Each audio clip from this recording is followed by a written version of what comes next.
তো গাইস আসসালামু আলাইকুম। তো সবাই কেমন আছেন? তো দেখেন আমি আজকে একটা র্যান্ডম টিমমেট নিয়ে বিয়ার র্যাঙ্ক খেলতে যাই। দেখো আমার সাথে কি হয়, পুরাই অবাক। হ্যাকার পড়ে গেছে মেসে ভাই, হ্যাকার। দেখো ব্যান্ডিং মেশিনের ভিতরে তাইকা কীভাবে এনিমে মারতেছে। পুরো ম্যাচটা দেখেন গেছে, পুরাই অবাক হয়ে যাইবে তোমরা।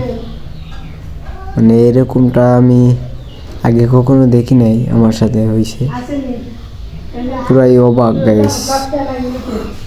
দেখেন ওই যে ওই দিক কীভাবে মারতেছে, নাইমেই মেরে দেবো, বাইরে মেরে দেবো, একসাথে মেরে দেবো। ওই দেখবো মারে কীভাবে, ওই দেখো মেরে দিচ্ছে, দেখছো গাইস।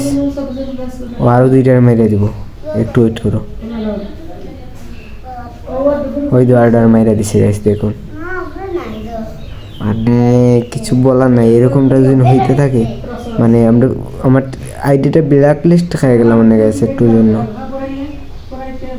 ওই যে আরডা মেরে দিছে, দেখছো গাইস, দেখছো এরকমটা কীভাবে মানে ব্যান্ডিং মেশিনের ভিতরে মাইরেই ঢুকে যায়, মাইরেই ঢুকে যায়। এভাবে আমরা